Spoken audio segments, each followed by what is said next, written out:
सुप्रभात छात्रों, इस वीडियो में हम यूपी बोर्ड की कक्षाओं के लिए अत्यंत महत्वपूर्ण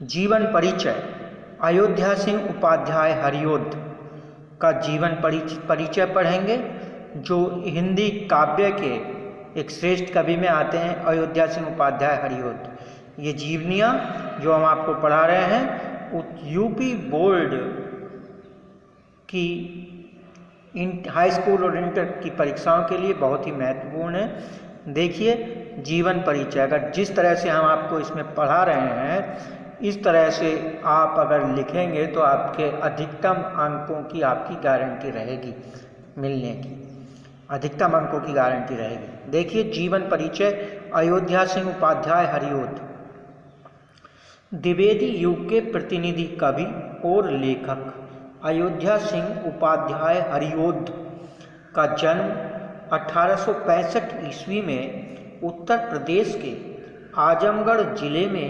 निजामाबाद नामक स्थान पर हुआ था। इनके पिता का नाम पंडित भोला सिंह उपाध्याय था और माता का नाम रुक्मणी देवी था। वकालत की शिक्षा पूर्ण कर इन्होंने लगभग 20 वर्षों तक कानून गो पद पर कार्य किया।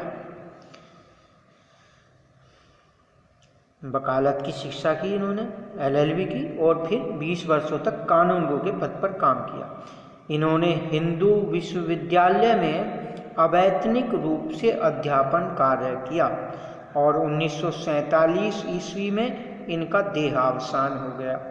हिंदू विश्वविद्यालय में, क्योंकि काम तो इनका नौकरी तो दूसरी थी, लेकिन जो रुचि थी इनकी अध्यापन कार्य में थी, इसलिए अध्यापन कार्य जो किया इन्होंने हिंदू विश्वविद्यालय में बिना वेतन लिए ही अध्यापन कार्य किया और 1947 ईस्वी में इनका देहावसान हो गया। जी, ये तो है इनका जीवन परिचय अयोध्या सिंह उपाध्याय हरिऔध का। और ये साहित्यिक परिचय इन्हें हिंदी साहित्य के 3 युगों, भारतेंदु युग, द्विवेदी युग और छायावादी युग में रचना करने का गौरव प्राप्त है। मतलब अयोध्या सिंह उपाध्याय हरिऔध जी ऐसे कवि हैं जिन्होंने तीनों ही युगों में अपनी रचनाएं करी हैं। भारतेंदु युग में भी इनकी रचनाएं गिनी जाती हैं, द्विवेदी युग में भी और छायावादी युग में भी। इनके काव्य में लोक मंगल का स्वर मिलता है। इनकी रचना प्रिय प्रवास पर इन्हें हिंदी के सर्वोत्तम पुरस्कार मंगला प्रसाद पारितोषिक से सम्मानित किया गया था। मतलब मंगला प्रसाद पारितोषिक को मिला था इन्हें इनकी रचना प्रिय प्रवास के लिए, जो एक प्रबंध काव्य है इनका अयोध्या सिंह उपाध्याय हरिऔध का। आगे देखें, वर्ण विषय की विविधता हरिऔध जी की प्रमुख विशेषता है।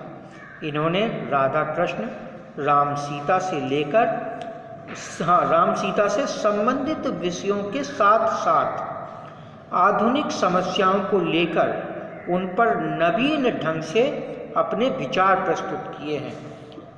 ये इनका साहित्यिक परिचय है। और आगे देखिए इनकी कृतियाँ, क्या इन्होंने रचनाएं की हैं।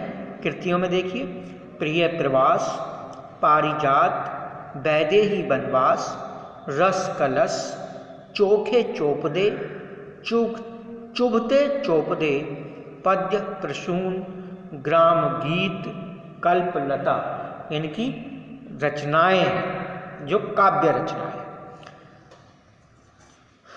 भाषा शैली, इनकी भाषा ब्रज भाषा और संस्कृत निष्ठ खड़ी बोली है। ब्रज भाषा में भी इन्होंने अपनी रचनाएं लिखी हैं और खड़ी बोली में भी इन्होंने रचनाएं लिखी हैं। जैसे प्रिय प्रवास है, प्रिय प्रवास जो कि संस्कृत निष्ठ खड़ी बोली में लिखा हुआ एक इनका प्रबंध काव्य है। और इन्होंने प्रबंध एवं मुक्तक शैली दोनों ही का सफल प्रयोग अपने काव्य में किया है। प्रबंध काव्य प्रिय प्रवास प्रबंध काव्य है, चुभते चोपते, चोखे कोपदे, ग्राम गीत, ये इनके मुक्तक शैली की रचनाएं हैं। तो इस तरह से प्रबंध शैली और मुक्तक शैली दोनों में ही इन्होंने रचनाएं की हैं। हिंदी साहित्य में स्थान आप देखिए, हिंदी साहित्य में स्थान। हरिऔध जी अपने जीवन काल में कवि सम्राट, साहित्य वाचस्पति आदि उपाधियों से सम्मानित हुए। मतलब इन्हें कवि सम्राट भी कहा गया और साहित्य वाचस्पति की उपाधि भी इन्हें मिली। निसंदेह वे हिंदी साहित्य की एक महान विभूति हैं। इसलिए निराला जी ने इन्हें हिंदी का सार्वभौम कवि कहा है। निराला जी जो एक कवि रहे हैं, सूर्यकांत त्रिपाठी निराला, उन्होंने भी इन अयोध्या सिंह उपाध्याय हरिऔध को हिंदी का सार्वभौम कवि कहा है जी। इस तरह से ये इनका जीवन परिचय है अयोध्या सिंह उपाध्याय हरिऔध का। आप लिखेंगे सबसे पहले जीवन परिचय, फिर साहित्यिक परिचय, फिर कृतियाँ, फिर भाषा शैली और साहित्य में स्थान। इन सभी 5 हेडिंगों को मिलाकर के एक कवि का, एक लेखक का जीवन परिचय पूरा होता है। आप इस तरह से लिखेंगे तो निश्चित ही अधिकतम अंकों की प्राप्ति आपको होगी। धन्यवाद।